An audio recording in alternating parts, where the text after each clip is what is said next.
पूजनीय संत समाज, धर्मानुरागी बंधुओं, श्रद्धा मूर्ति देवियों, आइए कुछ विचार करते हैं व्यवहार परमार्थ पर। सद्गुरु कबीर पारक विचारधारा में जीवन की भूल भ्रांतियों को समझने के लिए सद्गुरु हमें पारक शक्ति देते हैं। वे कहते हैं, भूल मिटें गुरु मिलें पारखी, पारख देह लखाई।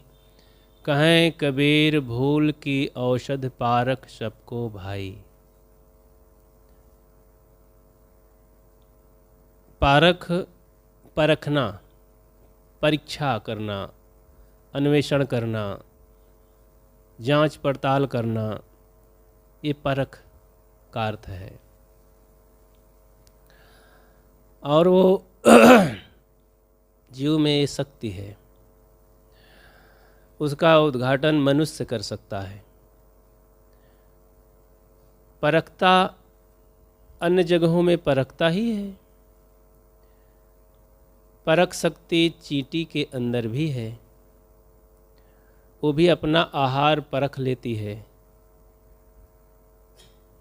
चारों तरफ से नमक का घेरा लगा दो और भी जंगल खड़ा कर दो मिर्च मसाला की, लेकिन शक्कर रख दो, रास्ता भर उसका खुला होना चाहिए, वो खोज लेगी, शक्कर को खोज ही निकालेगी।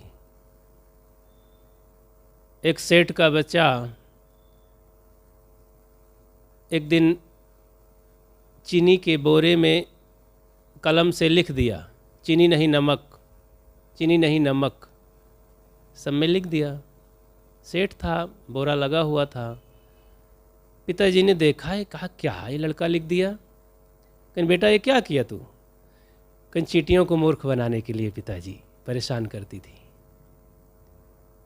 तो पिताजी हंसने लगे, अरे पागल हो गया है, चींटियाँ कभी मूर्ख नहीं बनती, वो चीनी को समझ ही लेंगी।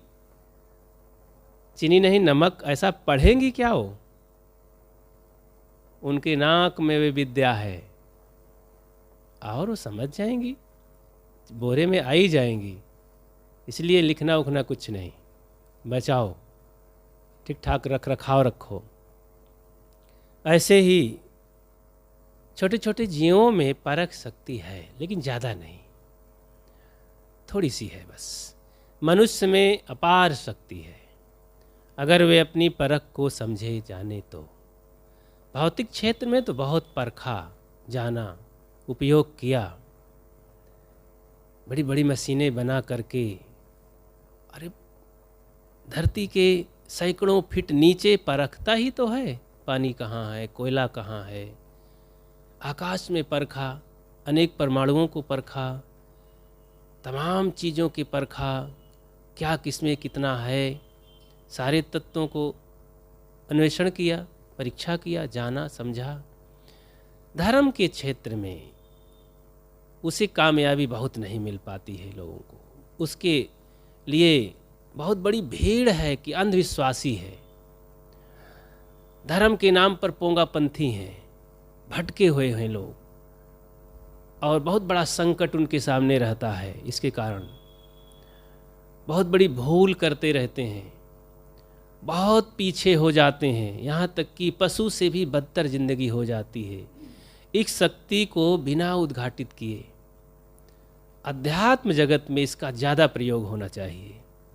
भौतिक जगत में एक बार प्रयोग ना होगा तो थोड़ी परेशानी हो जाएगी ना। और इधर तो होता ही है, बहुत करने वाले बड़े बड़े वैज्ञानिक हैं, चिंतक हैं, इंजीनियर हैं। धर्म क्षेत्र में बहुत कम है। जो भी बड़े बड़े कहलाने वाले हैं वो बड़े बड़े और घोटालेबाज हैं। धर्म क्षेत्र में जितने बड़े बड़े कहलाने वाले हैं तो उनके पीछे रहस्य और ही है कुछ।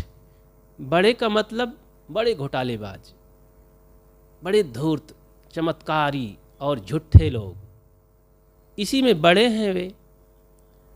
और बहुत बड़ी भीड़ इकट्ठा कर लिए हैं, बहुत बड़ा धन इकट्ठा कर लिए हैं। इसी के लिए उनकी सोच है बस, उन्हें शांति नहीं चाहिए, उन्हें एकांत नहीं चाहिए, उन्हें कल्याण गति मुक्ति का उनका कोई लक्ष्य नहीं है। ऐषणा से वो, इसके लिए दार्शनिक शब्द हैं वित्त ऐषणा, लोक ऐषणा, पुत्र ऐषणा। इन तीनों ऐषणाओं से वे लबालब भरे रहते हैं। कितना भीड़ इकट्ठा कर लें, ये पुत्र ऐषणा हो गई। कितना धन अपार हो जाए तो वित्त ऐषणा हो गई। लोक में कितना नाम हो जाए, दुनिया में हमारा ही सबसे बड़ा नाम रहे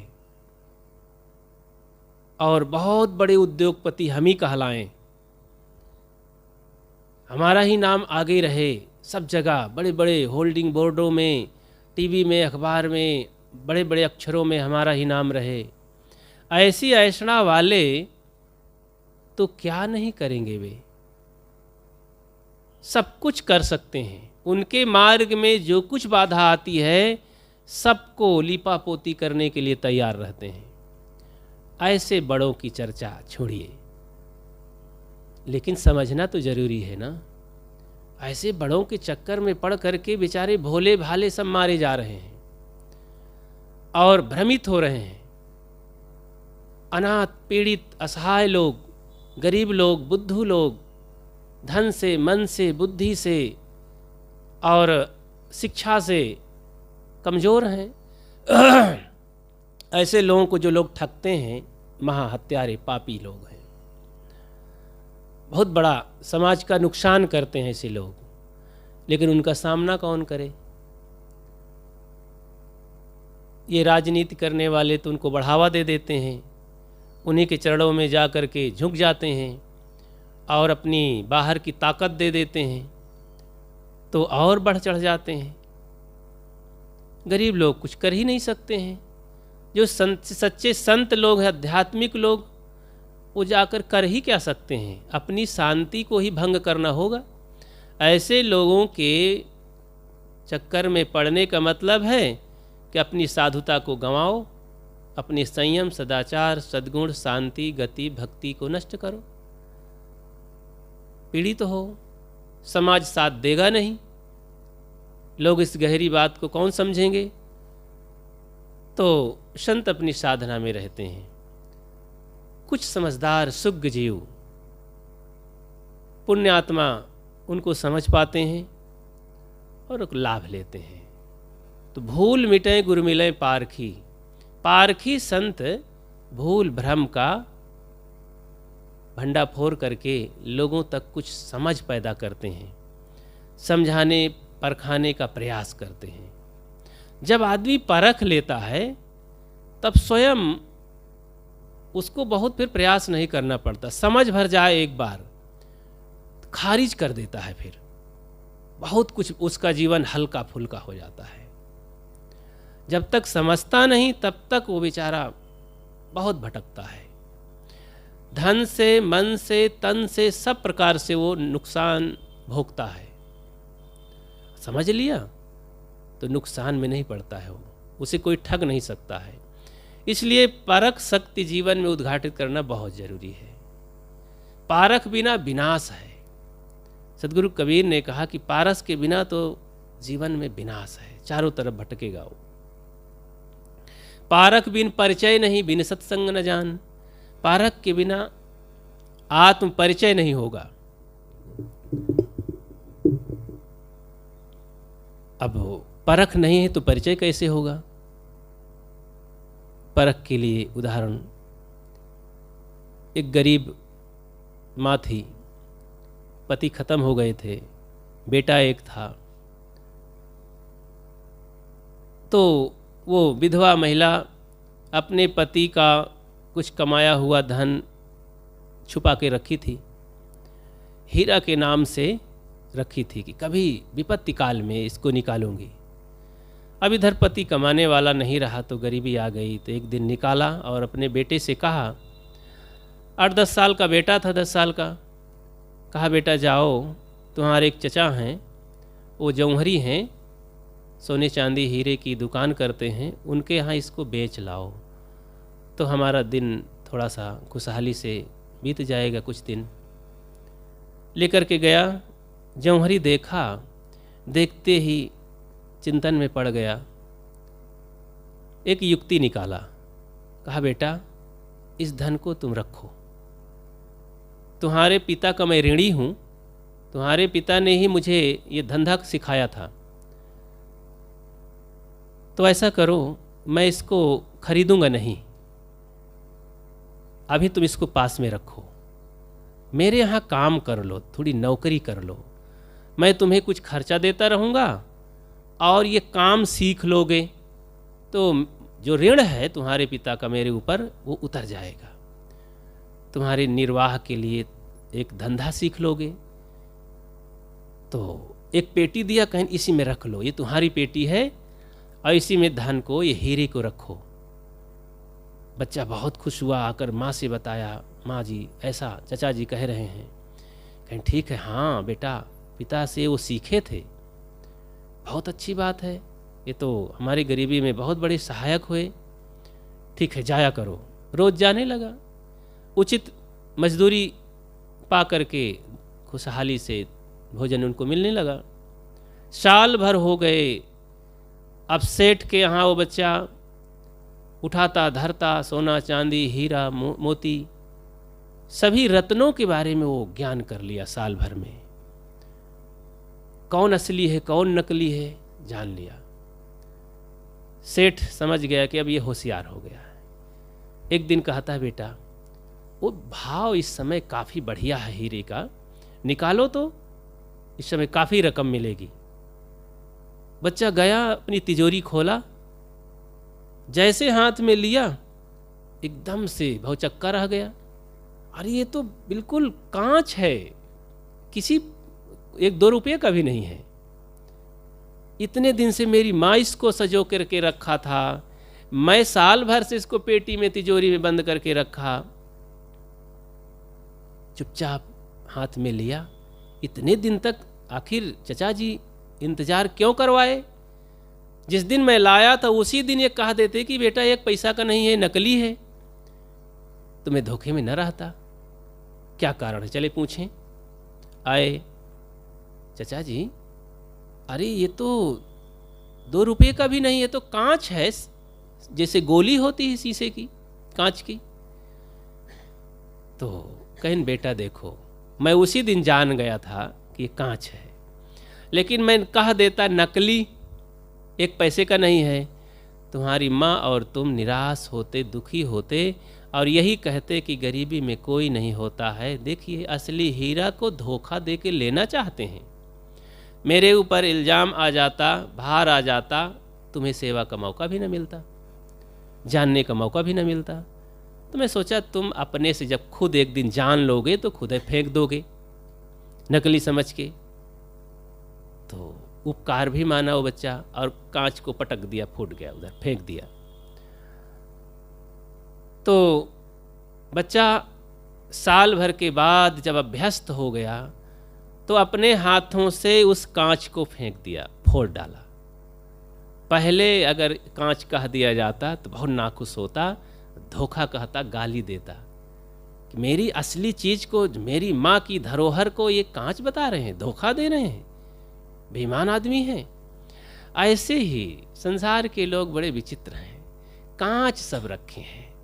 धर्म का जो धन समझते हैं कि हमारी पीढ़ी दर पीढ़ी चला आ रहा है, ये पुरानी पद्धति है, बड़ी अच्छी रूढ़ियाँ हैं, रस्मों रिवाज हैं, ये धर्म की चीज़ है। बहुत ऐसे चीज़ें हैं कि कांच है, धोखा है, बंधन है, दुख है और पीड़ा के अलावा कुछ नहीं है, फंसना है, समय की बर्बादी है। लेकिन उसी को लोग बोझिल होकर के सिर पर लादे हैं, बोरा पीठ में लादे हैं, निरर्थक, चल नहीं पा रहे हैं, अशांति अशांति चिंता फिक्र से डूबे हैं, पीछे जा रहे हैं उसी में। लेकिन माने बैठे हैं कि हमारा ये असली माल है, तो कौन छुड़ा सकता है? तो संत गुरुजन बड़ी युक्ति से समझा करके परखाना चाहते, इसको परखो। तब कहीं वे समझ पाते हैं तो एक दिन अपने आप छोड़ देते हैं। इसी को कहते हैं युक्ति से मुक्ति। संत युक्ति से काम लेते हैं। अब जो युक्ति से काम नहीं लेते हैं तो लोग उनको गाली भी देने लगते हैं, झगड़ा करते हैं कि ये साधु नहीं है। हाँ, कोई 420 करने आ जाए तब तो भीड़ का भीड़ उमड़ पड़ती है, उनको असली मान लेते हैं। बहुत बड़ा जगत गुरु भगवान परमात्मा मान करके चरणों में लौटते हैं लोग। उन्हीं से रोग निवारण, गरीबी निवारण, सुख शांति की याचना करते हैं।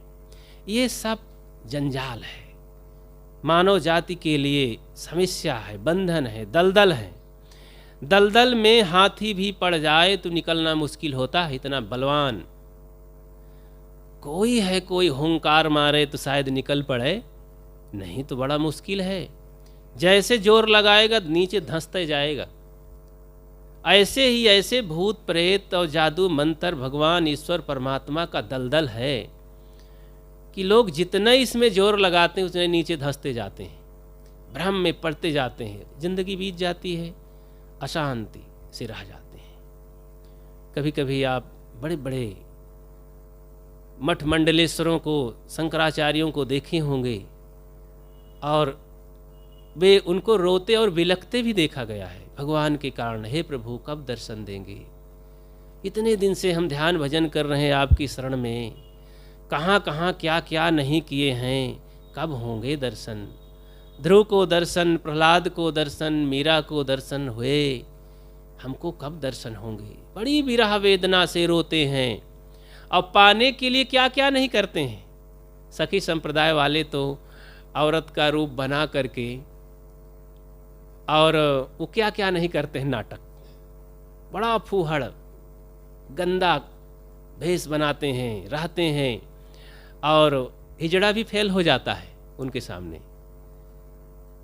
और वो किसके लिए करते हैं कि भगवान कृष्ण आएंगे तो वो नारियों में मोहते हैं, तो हम नारी का रूप बनाए रहेंगे, तो आ करके वो सखी समझ करके, गोपिकाएं समझ करके हमको दर्शन देंगे, आशीर्वाद देंगे, हमारे साथ रास करेंगे, कितना आनंद आएगा। तो पुरुष लोग भी सब वैसे साड़ी पहनते हैं और गहने पहनते हैं और भी बड़ा सारा नाटक करते हैं।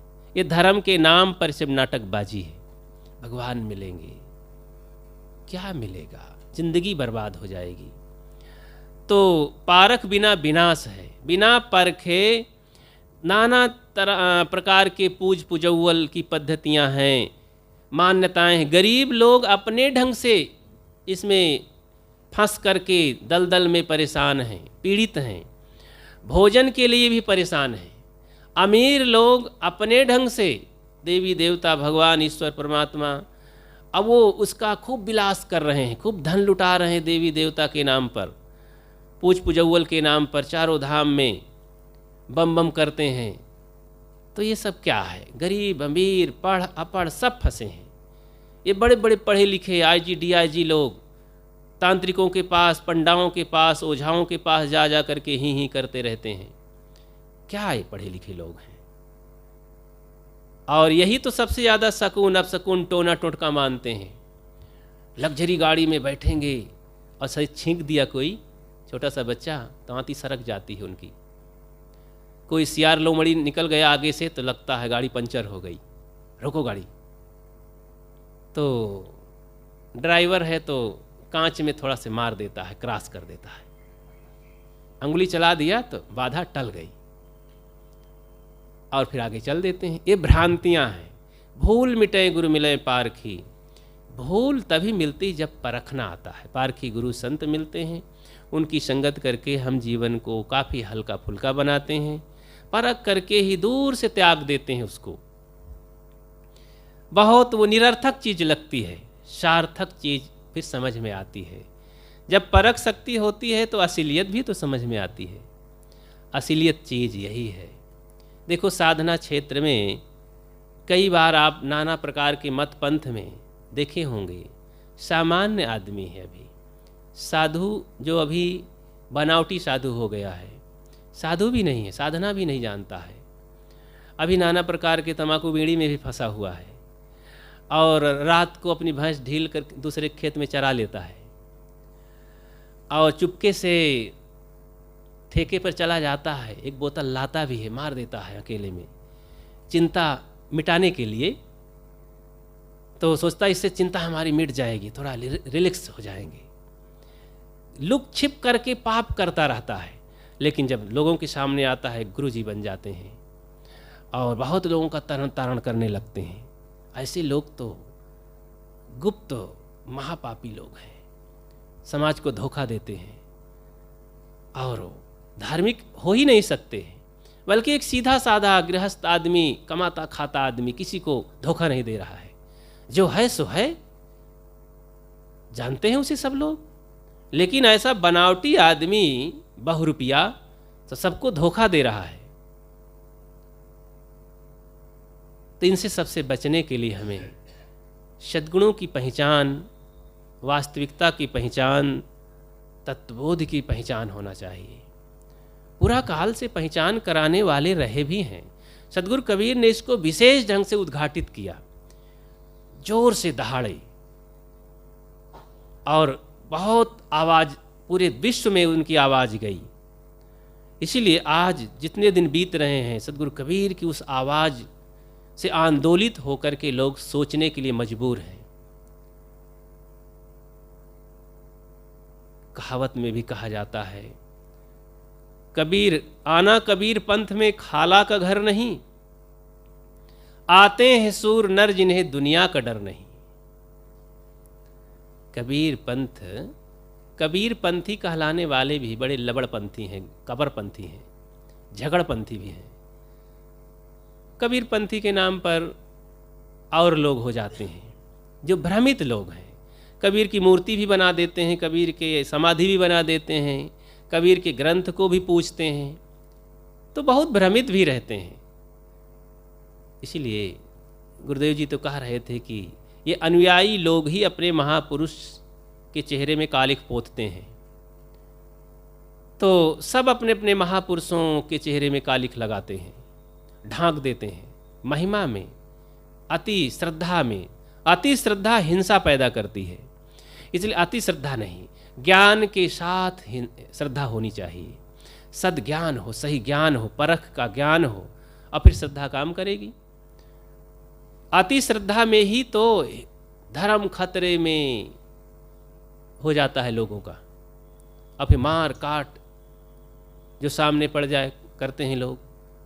श्रद्धा में, प्रेम में, भक्ति में कहीं हिंसा होनी चाहिए नहीं। अहिंसा की तो पूजा होनी चाहिए, तो हिंसा नहीं होनी चाहिए। तो अहिंसकी मनुष्य को होना चाहिए। और अहिंसा प्रतिष्ठायाम तत्सन्यो वैर त्यागः, तो अहिंसा की जिन्होंने पूजा की, तो छोटे छोटे प्राणी भी दयावान और निर्भय हो जाते हैं। आप देखे होंगे प्रतीक के रूप में तथागत बुद्ध की मूर्ति फोटो बना हुआ है। उनके फोटो में कुछ हिरन, कुछ गिलहरी, कुछ ऐसे जीव जंतु जरूर बना देते हैं, आसपास मंडरा रहे हैं। उसी का प्रतीक है अहिंसा का, कि अहिंसा जो मनुष्य होता है अहिंसकी, भक्त हो, संत हो, तो जीव जंतु समझ जाते हैं कि ये खतरा नहीं करेंगे, ये मारे मरेंगे नहीं। एक बार की बात, संत रमण महर्षि, महात्मा, ये दक्षिण भारत के संत रहे, बहुत अच्छे संत, महान पुरुष रहे। अपनी बहुत छोटी उम्र में साधना में निकल पड़े, बचपन में ही 12-13 साल की उम्र में, और फिर गए तो 14 साल तक कि 4 साल तक वो नहाए ही नहीं और पड़े रहे। बहुत घाव हो गए, कीड़े उड़े पड़ गए शरीर में, बाल वाल भी नहीं बनवाए, बड़े बड़े नख हो गए, बोले भी नहीं। 18 महीने, कई साल नहीं, 18 महीने तक फिर किसी मंदिर में जा करके किनारे फर्श पर पड़े रहते थे। तो बच्चे भी थे, लोग तरस खाते, धीरे धीरे बहुत महिमा फैल गई। फिर लोगों ने उनके लिए व्यवस्था किया, तो एक पहाड़ी पर व्यवस्था कर दिए, फिर कपड़ा पहनने लगे। फिर तो इतनी सफाई से रहने लगे कि अपना चद्दर बिछाने वाला रोज धोते थे, साफ सुथरा रखते थे। और फिर इतने ज्ञानी हुए, कोई भी विदेशी आते थे, अपनी भाषा में कुछ पूछते थे, प्रश्न करते थे कि महाराज कुछ बताइए धर्म कर्म की बातें। तो वो कहते थे अपने को जानो, आत्मा को जानो, इसी को रमो, इसी को पढ़ो, क्या इधर उधर। कोई कहता है महाराज हमारी पत्नी झगड़ा करके चली गई है, तो आत्मा को जानो, ध्यान करो, चिंतन करो। कुछ नहीं, आत्मा के अलावा और कुछ उपदेश नहीं करते थे। थोड़ा पढ़े लिखे थे लेकिन इतनी ऊंची बातें। तो एक दिन उनके आश्रम में चोर आ गए। तो आगे कैथा का पेड़ था, तो बैठे थे, झोपड़ी उपड़ी थी उनकी। तो चोर आए, कहन ये देख देख वो बैठा है साधु, देख लेगा। अरे कहा कुछ नहीं, इससे मत डरो, इससे कोई नुकसान नहीं है, ये किसी से न बताएगा, न देखेगा, न बोलेगा। तो चोर भी नहीं डरते हैं साधु से। अब कैथा तोड़े आपन लेके चले गए। एक दिन फिर चोर आ गए, तो 2-3 चेला थे। तो चेला अपना लेटे उटे थे, चोर आ गए, निकालो पैसा वैसा जो धरे होते हो। कहन हमारे कहाँ पैसा है, हम तो साधु हैं। तो देहन एक डंडा, तो एक डंडा प्रसाद दिए कि साधु बनते हो, बड़े साधी आए हो। तो फिर उनके पास गए, रमण महर्षि के पास, गुरु जी के पास। तो जान गए थे पहले से, आहट पा करके तुरंत अपना कपड़ा उपड़ा उतारे, अपने लंगोटी में आ गए, कपड़ा गोला बनाए, फेंक दिए, दूर दूर गिरा। तो चोर आए जब इनकी तरफ, देखे कि अब बैठे हैं, लंगोटी पहने हैं, कुछ है ये नहीं, ना बिछा हुआ है ना पहने हुए हैं, तो क्या है इनके पास, कपड़ा इधर उधर की। कहें चलो चलो भागो, कुछ नहीं, चले गए। सुबह हुआ, आए चले लोग, गुरुजी हमको तो एक डंडे मिले। कहें तू कुछ बने होंगे? तो कहें कुछ तो नहीं बने। कहें हाँ हाँ कुछ बने होंगे ना, तो अब आए हैं तो प्रसाद तो देंगे ही, तो स्वागत करो प्रसाद का, क्या दिक्कत है उसमें, आत्मा का भजन करो। तो संतगण अपनी स्वाभाविक स्थिति में अमग्न रहते हैं, कोई बात नहीं, जान से तो नहीं मारे। तथागत बुद्ध के पास उनके भिक्षु आए, भगवान मैं उस गांव में चिताने के लिए, शिक्षा के लिए जाना चाहता हूँ, शिक्षा देने। वहाँ बड़े दुखी लोग हैं, अज्ञानी लोग हैं, कहीं बड़े खतरनाक लोग हैं, वहाँ मत जाओ, तुम अभी नए हो। कि नहीं नहीं भगवान हम वहीं जाएंगे। कहीं अरे वो बहुत खतरनाक लोग हैं वहाँ। कहीं नहीं भगवान हम वहाँ जाएंगे। कहीं अच्छा सुनो, वहाँ जाओ और तुम्हारी इंसल्टी करने लगे तो, अपमान करने लगे तो, कहीं भगवान यही सोचेंगे कि अपमान कर रहे हैं, गाली तो नहीं दे रहे हैं, कुछ भला बुरा कह रहे हैं। कहीं गाली देने लगे तो, कहीं गाली यही सोचेंगे कि भगवान कि चलो बड़े अच्छे लोग हैं, गाली दे रहे हैं, हमको मार तो नहीं रहे हैं। तथागत ने कहा फिर वो पीटने लगे तो तुम्हें, तो शिष्यों ने कहा कि भगवान यही समझेंगे कि गांव के बड़े अच्छे लोग हैं, हमको मार रहे हैं, जान से तो नहीं मार रहे हैं। और कहीं अगर जान से मारने का प्रयास करें तो, मार डालें तो। तथागत ने भिक्षुओं ने कहा कि भगवान तब तो हम अहोभाग्य समझेंगे कि समाज की सेवा के लिए, आपके ज्ञान प्रचार के लिए, और हमारा शरीर कुर्बान हो गया, बलिदान हो गया, और सच्चे हम गुरु के चेला हैं, गुरु की आज्ञा बजाए हम। कहें वाह, तब तो तुम जा सकते हो, तुम्हें कोई नहीं बिगाड़ सकता तुम्हारा, जाओ, मैं तो परीक्षा ले रहा था। तो शिष्य लोग गए वहाँ, चिताए जगाए। तो निर्माण होकर के संत रहते हैं। जब पूर्णता ये परख शक्ति आती है तो हर दिशा में हमको सफल बनाती है, धोखे में नहीं रखती है, हर दिशा में सफलता के शिखर पर पहुंचाती है। इसलिए परख शक्ति जीवन में जागृत करना बहुत जरूरी है। परखे परखावे सदा सत्संगत के बीच, ताको हमारी बंदगी किंचित रहे न कीच।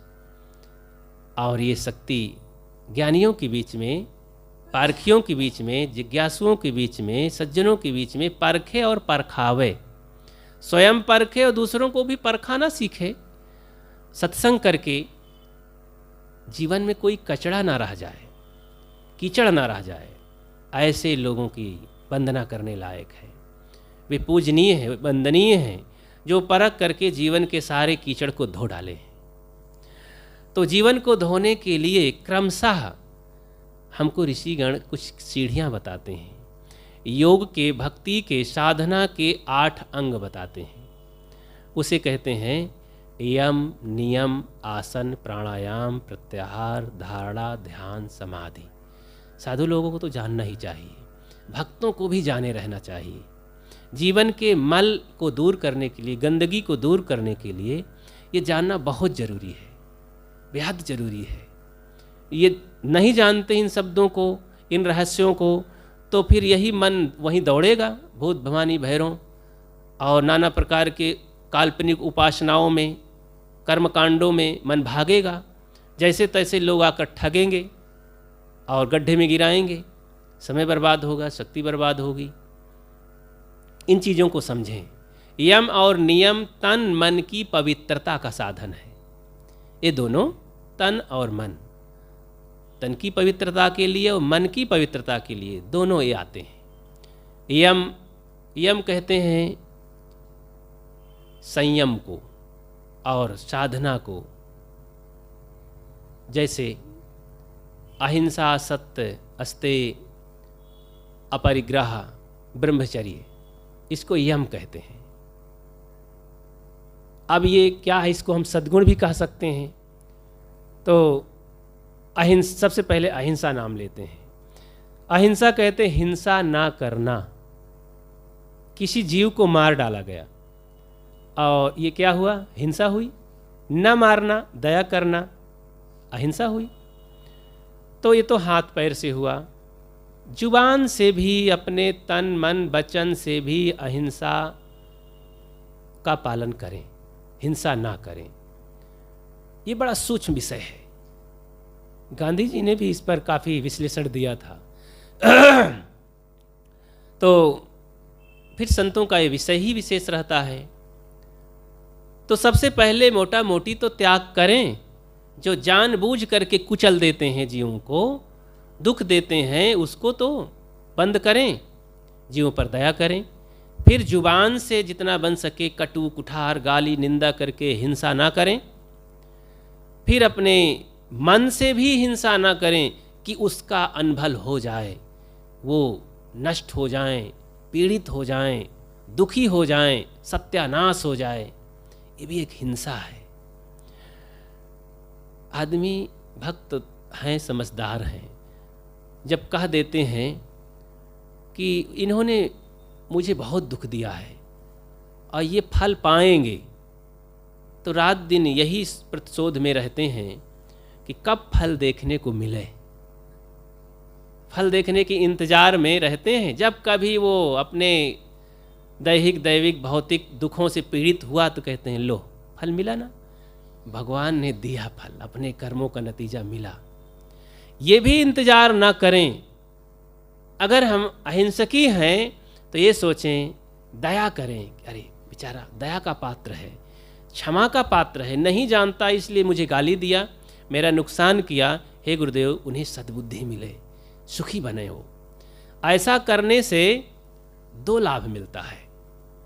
एक तो वो जो हमारी भावनाओं का परमाणु है, प्रतिक्रिया है, वो जाएगी, उस पर टकराएगी, उस आदमी के जीवन में मानस पटल पर टकराएगी एक दिन। और सबसे पहली बात तो है हमारे अंदर जो भावनाएं काम कर रही हैं वे हमें तुरंत फल दिया करती हैं। हमने अच्छा सोचा कि उनका भला हो जाए, उन्हें सद्बुद्धि मिले, गुरुदेव वो बेचारे क्षमा के पात्र हैं, नहीं जानते हैं इसीलिए भूल बस मुझे गाली दे दिए, मेरे में दोषारोपण कर दिए। तो इस बात को अगर वो सुन लिया किसी के माध्यम से, जैसे तैसे कोई आदमी जाकर बताया 10 दिन में ही सही, तो उसके मन में एक परिवर्तन आएगा। अच्छा ऐसा सोचता है ये आदमी, मैं तो इसके बारे में सदा यही सोचता हूँ कि ये मेरा दुश्मन है, ये इसका सर्वनाश हो जाए, लेकिन मेरे बारे में तो क्षमा करता है। अच्छा ऐसी बात, बहुत उसका ग्राफ गिर जाएगा, आवेश का, क्रोध का, नुकसान का। और इधर अपने को स्वयं ताजगी है, मन में प्रसन्नता है कि बहुत अच्छा हुआ, मुझे कोई पश्चाताप नहीं, मैं तो उसके लिए भला ही सोचा। तो ये अहिंसा है, सदैव ऐसा सोचना। तो साधना के दौरान, साधना की ऊंचाई में बताया गया कि अपने दुश्मन के लिए भी, नुकसान करने वाले के लिए भी हम जब सही सोचेंगे तो ये अहिंसा हुई। जरा सा कुछ सोचे उसके दुखी देखने के लिए, फल पाने के लिए, और अनजाने में ही सही, तो ये हिंसा हुई, एक सूक्ष्म हिंसा। हाथ पैर से जो काट डालते हैं, मार डालते हैं लाठी डंडे से, तो हिंसा सभी लोग देख लेते हैं कि बड़ा पापी है, बड़ा अपराधी है। तो हम अपने तन मन वचन से भी हिंसा ना करें तो बहुत बड़ी बात होगी, साधना की बात होगी। चलो इससे न बच सकें ज़्यादा, तो हाथ पैर से तो हिंसा ना करें। तो इससे अपने लिए तो लाभ होता है, दूसरों के लिए भी लाभ होता है। एक व्यवस्था, एक संदेश और मैसेज जाता है ब्रह्मांड में। ये नियम है प्रकृति का, तो अपने लिए और दूसरों के लिए लाभ मिलता है। तो अहिंसकी बने, अहिंसा का पालन करें। हाँ, कुछ खंडित अहिंसा जब होती है तो उससे ज़्यादा लाभ नहीं मिलता है। मैं केवल मछली को मारूंगा, बाकी किसी प्राणी को नहीं मारूंगा, ये खंडित अहिंसा हुई। मेरे पंथ में, मेरे संप्रदाय में, मेरे मजहब में तो इसको खाना है और हिंसा करना ये पुण्य माना जाता है, ये भी हिंसा है। लेकिन और चीज़ों से बचा है, केवल एक चीज़ को मारता है, लेकिन है तो हिंसा ही। यही जब एक सार्वभौमिक अहिंसा बनती है कि मैं किसी प्राणी को अपने तन मन वचन से नहीं मारूंगा, सब में वही आत्मा है, परमात्मा है, तब ये सार्वभौमिक बनी और सभी धरती के प्राणियों के लिए हुई। तब वो महान हो जाता है, महान आत्मा, और पूज्य हो जाता है। उससे बड़ा ईश्वर परमात्मा फिर और कहीं बाहर नहीं होता है। तो अहिंसा, आस्ते, चोरी न करना। तो संक्षिप्त में मैं बताऊं कि चोरी तो जानते हैं, चोरी ना करना, तन मन वचन से हम चोरी ना करें। तो चोरी ना करना, एक पवित्रता आई जीवन में। अहिंसा ना करना, पवित्रता आई तन मन में। और ब्रह्मचर्य का पालन करें। ब्रह्मचर्य बड़ा आचरण, रूढ़ है ब्रह्मचर्य, कुंवारे रहना और विवेक से रहना, ये ब्रह्मचर्य है। केवल कुंवारे रहना लेकिन मन से विचलित रहना, ये ब्रह्मचर्य नहीं, अधूरा है। लेकिन हाँ, संयम है, ठीक है। तो ब्रह्मचर्य ज्ञान, विचार, विवेक के बाद होता है। कुंवारापन तो अनजाने में भी होता है। तो विचार ज्ञान होए, पूरी शक्ति होते हुए, तमाम जीवन में विकार होते हुए अब हम साधना कर रहे हैं ब्रह्मचर्य का पालन। ब्रह्मचर्य मतलब बड़ा आचरण, तो मन का भी बड़ा आचरण करें, वाक्यों का बड़ा आचरण करें, जीवन में जितने सद्गुण है धारण करें और संयम करें मन इंद्रियों का, तो ये बड़ा आचरण हुआ। आरूढ़ रूप में कुंवारे रहें, शादी ना करें, अथवा शादी कर लिए हैं तो बच करके ब्रह्मचर्य का पालन, यानी ज़्यादा से ज़्यादा हम साधना करें, काम वासना का त्याग करें, ज़्यादा से ज़्यादा। गृहस्थी में रहते हैं तो वहाँ ज़्यादा से ज़्यादा करें, साधना में रहते हैं तो पूर्ण ब्रह्मचारी रहें, वहाँ तो तन मन से भी नहीं सोचना है। तो ब्रह्मचर्य जीवन को पवित्र बनाता है। ब्रह्मचर्य के सम नहीं धन जग में आन, जो इसकी रक्षा करे सोई चतुर सुजान। तो ब्रह्मचर्य का पालन और अपरिग्रही होना चाहिए। अपने जीवन के लिए व्यक्तिगत बहुत संग्रह टीम टाम नहीं करना चाहिए। बहुत सारा सामान, बहुत धन, बहुत कपड़े, बहुत मकान अपने व्यक्तिगत जीवन के लिए झंझट में डालता है और जिम्मेदारियों से जूझने के लिए बवंडर खड़ा करता है। इसलिए हल्का फुल्का रखें। अपने जीवन के लिए कम सामान हो, कम कपड़े हो, कम साधन हो, कम चीज़ें हो, कम धन हो, तो बड़ा हल्का जीवन रहता है। तो हाँ, सार्वजनिक रूप से समाज के लिए, सोसाइटी के लिए, देश के लिए, परिवार के लिए तो संग्रह करना उचित ही होता है, क्योंकि वो दूसरों के लिए है, समाज के लिए है। वहाँ इकट्ठा करना पड़ता है, सोचना पड़ता है, संग्रह करना पड़ता है। अपने लिए बचें, सबको ऐसा भाव रखना चाहिए कि अपने व्यक्तिगत जीवन के लिए बहुत इसके लिए सोचना नहीं चाहिए। मेरे लिए, मेरे निजी के लिए होना चाहिए इतना सामान, ये कपड़े, ये गाड़ी, ये घर, ये मकान, ये बिस्तर, इतना पैसा। कुछ नहीं, सब बढ़िया निर्वाह हो जाएगा। दूसरों के लिए सोचें और होने दीजिए उसको। कोई सभा सोसाइटी है, समाज है, घर गृहस्थी है, तो उसमें हो जाता है। उनके नाम से, परिवार से देश की सेवा करना है, तिथियों की सेवा करना है, तो बड़े बड़े काम करने हैं, तो जमा पूंजी है, रखा है, तो उससे ना घबराएं, वो निजी अपना नहीं है। तो अपरिग्रही होना चाहिए और सत्य का पालन करना चाहिए। जैसा हम सुनते हैं वैसा ही बोलें, बढ़ा चढ़ा करके झूठ मूठ इधर उधर लाव लसगर ना करें, तो सत्य का पालन करें।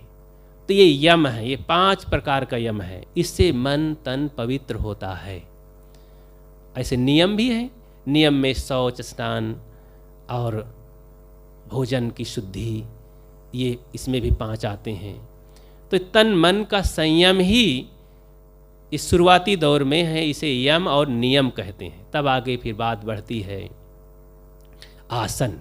देखो, आसन मार के बैठो, स्थिर सुखासनम, जो देर तक सुखपूर्वक बैठने में आपको लगे वही आसन है। पलटी मार करके ज़्यादा अच्छा रहता है। वज्र आसन में भी थोड़ी देर बैठ सकते हैं, भोजन के बाद सुख आसन में बैठ सकते हैं, और आसन में फिर देर कठिनाई होती है। संतों गुरुजनों के सामने पद्मासन लगाकर बैठने में थोड़ा सा अव्यवहारिकता होती है। बड़े पुरुषों के सामने पद्मासन लगा के बैठे सीना तान के, लेकिन साधना में तो बैठ सकते हैं, अकेले बैठ सकते हैं। सहज आसन सुख आसन है, फलती एक पैर चढ़ा सकते हैं, उसे सिद्ध आसन कहते हैं। इस तरह आसन में बहुत व्याख्या करने की जरूरत नहीं है। देर तक अभ्यास कर लें तो आधा घंटा, 15 मिनट, 1 घंटा तक बैठने का अभ्यास तो कर लें। गृहस्थ आदमी है, झंझट में ज़्यादा हैं, ज़्यादा नहीं ले सकते हैं समय, तो क्या हर्जा है। दुख तो मिटाने की गर्ज है ना, तो जब ये गर्ज है, हम सुख चाहते हैं तो करना ही पड़ेगा। कोई शार्ट कट तो नहीं है कि हम गृहस्थ आदमी हैं तो शार्ट चल दें, सुख पा जाएंगे। ये साधुओं का काम है, साधकों का काम है, ये नहीं चलेगा। सुख चाहिए तो करना ही पड़ता है हमें। हाँ, ज़्यादा नहीं कर पा रहे हैं तो जितना कर पाएं उतना करें, तो उतना सुख मिलेगा। तो बैठने का भी अभ्यास रखें सभी नर नारियों को। देखो कितना बड़ा सौभाग्य है, ये बच्चे लोग भी हैं, अभी इनका शुरुआती दौर है, परिपक्वता नहीं है, लेकिन फिर भी ध्यान शिविर में आना हुआ और इसका कुछ लाभ मिल रहा है, कुछ संस्कार बन रहे हैं, सेवा कर रहे हैं, आके बैठते हैं, घबराते उबियाते हैं, लेकिन फिर भी बैठते हैं। ये कहाँ सौभाग्य है। बड़े बड़े धर्मात्माओं को और साधुओं को भी ध्यान लगाने की अकल नहीं है। वे जिंदगी भर अंधेला ही देखते रह जाते हैं, ज्योत ही देखते रह जाते हैं, कल्पना की उड़ान में ही करते रह जाते हैं, तम्बाकू बीड़ी तक नहीं छोड़ पाते हैं और नाना प्रकार के दोष दुर्गुणों के से ग्रसित रहते हैं और कहते हैं हम बड़े भगत हैं, बड़े साधु हैं, बड़े ध्यानी हैं, बड़े गुरु के चेला हैं। तो लेकिन एक समझदार जागृत आदमी बिना अपना को बड़ा कहे सहज जीवन जीता है, दुर्व्यसन रहित, अंधविश्वास रहित जीवन और विवेक पूर्व जीवन, सादा सहज जीवन, संतों की सेवा करता है, सहज रहता है, समाज में प्रसन्नता से रहता है, ईमानदारी से रहता है, तो कम नहीं है, बहुत सुंदर जीवन है उसका। तो बच्चे हों, बूढ़े हों, स्त्री हों, पुरुष हों, सबको वही ज़रूरत है। इसलिए सौभाग्य समझना चाहिए। देखो बड़े बड़े लोग हैं, लोग नहीं जानते हैं उसका महत्व, ध्यान शिविरों का महत्व नहीं जानते हैं। बौद्धिस्टों में इसे विपश्यना कहते हैं। ऑनलाइन से बुकिंग होती है। आप दिल्ली, बम्बई, कलकत्ता, बड़े बड़े महानगरों में बौद्धिस्ट लोग अपना बड़े बड़े कैंप लगाते हैं, बड़े बड़े आश्रम हैं, और वे कोई साधु नहीं हैं, गृहस्थ हैं, लेकिन एक संस्था समिति बना लिए हैं। तो वहाँ ऑनलाइन बुकिंग चालू रहती है। 500 लोग, 1000 लोग इकट्ठा होते हैं। 6 महीना के पहले से, 4 महीना के पहले से बुकिंग करते हैं, और वहाँ जाते हैं तो वहाँ थोड़ा सा जलपान देते हैं। बड़े नियम से रहना पड़ता है, मौन रखते हैं, मोबाइल सब जमा कर लेते हैं, कहीं जाना आना नहीं, बड़ी सख्ती बर्ताव करते हैं। और वहाँ पर ये भी कहते हैं कि पुनर्जन्म, आत्मा आत्मा कुछ नहीं होता, बस मन को देखो। बड़ी विडंबना हो जाती है। फिर वहाँ साधना तो बड़ी अच्छी, मन के विषय पर बहुत अच्छा विश्लेषण करते हैं, कुछ अच्छी बातें भी बताते हैं सदाचार की। लेकिन वहीं पर जब कह देते हैं आत्मा है ही नहीं है, पुनर्जन्म एक झंझट है, तो यही सब बातें गड़बड़ा जाती हैं। ठीक है, वहाँ भी जाना चाहिए। तो वहाँ हर समय से बुकिंग चालू रहती है। अन्य संप्रदाय मत मजहब में ज़्यादा ध्यान की प्रक्रिया नहीं है, शिविर नहीं लगते हैं। पारखी संत शिविर लगाते हैं, उसमें कुछ अपनी सीमित जगह होती है, 100, 200, 50 जैसा आश्रम है, जैसी व्यवस्था है। हमारे यहाँ तो बस 40-50 की ही व्यवस्था है। और अभी इससे लोग जागरूक नहीं हैं, ध्यान का महत्व तो नहीं समझते हैं, सोचते हैं ध्यान क्या होता है, क्या करेंगे वहाँ जा कर के। तो हमको ज़रूरत नहीं, हम तो घर गृहस्थी वाले हैं। अरे घर गृहस्थी वाले को ही ज़्यादा ज़रूरत है। जहाँ ज़्यादा रोग है वहीं ज़्यादा दवाई और संयम की ज़रूरत है कि नहीं? है ना? जहाँ ज़्यादा रोग है, परेशानी है, वहीं तो ज़्यादा ज़रूरत है जांच पड़ताल, दवा, संयम की। और वहीं से भागेंगे तो कैसे बीमारी दूर होगी? साधु महात्मा तो अपना रोग काफ़ी दूर करके संयम नियम से रह रहे हैं। ना ध्यान करें, कहीं भी कर लेंगे, लेकिन उनको शिविर की ज़रूरत नहीं है। तो सघन रूप से ज़रूरत है। इसमें अनेक प्रकार की बातें आती हैं, ज्ञान, विचार, सदाचार, प्रशिक्षण होता है। तो यम, नियम, आसन, प्राणायाम, प्राणायाम ये जो प्राणायाम करते हैं इसकी भी ज़रूरत है, ये एक्सरसाइज है। तो प्राणायाम सांस को खींचना और फिर रोकना और फिर फेंकना, इसे कहते हैं रेचक, पूरक, कुंभक। तो प्राणायाम कहलाता है। रामदेव बाबा ने इस पर खूब जोर दिया और खूब लोगों को डटाया। जो शरीर को बढ़ा रहे हैं खा खा करके, तो लोग काफ़ी उसमें सक्सेस हुए। लेकिन एक व्यायाम है ये, थोड़ा सा एकाग्रता भी मिलती है। प्राणायाम करेंगे तो ध्यान से करें, इधर उधर से मन जो दौड़ रहा है, दौड़ना रोक करके अपने श्वास में लगाएं, थोड़ा खींचें, रोकें, शारीरिक व्यायाम होगी, थोड़ा एकाग्रता भी आएगी, तो अच्छा है ये। और इनके लिए एक्सरसाइज करें और मेहनत करें, 10 मिनट, आधा घंटा, 15 मिनट, खूब मेहनत, थका दें शरीर को, तो गतिविधि ठीक हो जाती है। और मन के लिए ध्यान करें। मन के लिए एक्सरसाइज ज़्यादा काम नहीं करेगी, मन के लिए अनुसंधान करें, अध्ययन करें। तो यम, नियम, आसन, प्राणायाम, प्रत्याहार। प्रत्याहार कहते हैं खान पान को ठीक व्यवस्थित करना, स्वल्प, सात्विक और शुद्ध, कितना हमें लाभ दे सकेगा। ठोस कर खाने वाला कभी साधना नहीं कर सकता है, गंदा खाने वाला कभी लाभ नहीं ले सकता है। और इसके लिए बड़ी सावधानी खान पान पर, खट्टा मीठा चरफरा और मसाला मिर्चा और रजोगुणी भोजन और गंदा भोजन, अशुद्ध भोजन करने वाला, बकबक करने वाला साधना की गहराई में नहीं पहुंच सकता है। इसलिए खान पान को शुद्ध करना ही होगा। तो इसके लिए कम खाना पड़े, थोड़ा खाना पड़े, साधना हमारी आगे बढ़े, इसके लिए संयम बहुत ज़रूरी है। और फिर आगे धारणा, हमारी धारणा सही होना चाहिए। धारणा हमारी ठीक नहीं है, परमात्मा ऊपर रहता है, बाहर सुख मिलेगा, ये धारणा ठीक नहीं है। ये धारणा काल्पनिक है, ये धारणा गलत है, ये मन की कल्पना का उपज है। ये नासमझ लोग, विकलांग लोग ऐसा मानते हैं, बुद्धि के विकलांग। वे पारखी नहीं है, परखते नहीं हैं, समझते नहीं हैं, आत्मा की गहराई तक नहीं पहुंचते हैं और ईश्वर परमात्मा में ही रुक जाना चाहते हैं, वहीं पूर्ण मान लेना चाहते हैं कि हम पहुंच गए। तो जाप करते रहें भाई, कौन रोकेगा है। तो जब तक मंजिल मिल ना जाए तब तक हमें चलना है, रुकना नहीं है। तो रुक जाने वाला, लौट पड़ने वाला कभी मंजिल तक पहुंचता ही नहीं है। धीरे धीरे चलें लेकिन चलते रहना है, लौटना नहीं है। तेज चलें और लौट चलें, नहीं पहुंचेंगे हम। इसलिए चलते रहना है जब तक मंजिल मिल ना जाए। मंजिल है अपनी शांति, अपनी स्थिति, अपने आत्म स्थिति और मुक्ति गति जिसे कहते हैं। तो धारणा सही होनी चाहिए। धारणा मैं अजर अमर अविनाशी हूँ, मैं शुद्ध बुद्ध आत्मा हूँ, मुझसे बढ़ कर के अलग कहीं मेरा कर्ता धर्ता ईश्वर परमात्मा कोई नहीं है। कर बहियाँ बलियापनी छाण बिरानी आस, जाके आंगन नदिया बहे सोकस मरे पियास। स्वयं हाजिर हुजूर है, हो हुजूर ठाड़ कहत हो अब तय संभर संभार।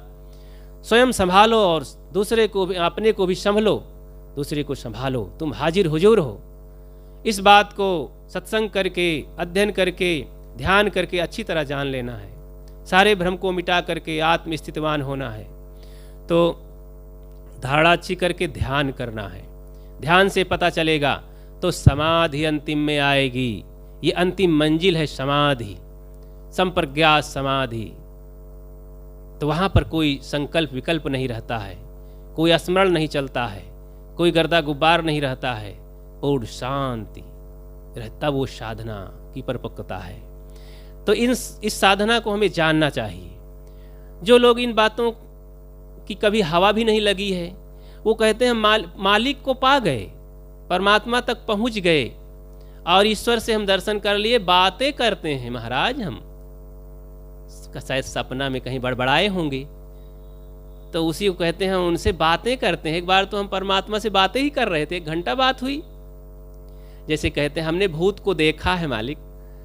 महाराज जी भूत के साथ ही हमारे बाबा हल जोते थे और परदादा तो दुगला उलचे थे, पानी खेत में लगाए थे। ये ऐसी हवा में बातें करने वाले क्या समझेंगे असलियत को। ये भ्रांति में है। इसलिए हमको जागना है। जो जागल सुभागल हो रमैया राम। इसलिए हमें पारखी बनना है, परखना है। सत्य असत्य, सुख दुख, मुक्ति गति, बंधन मोक्ष परख करके असली बात में आना है। जीवन को हल्का फुल्का सरल बनाना है। बस बोलिए सद्गुरु देव की।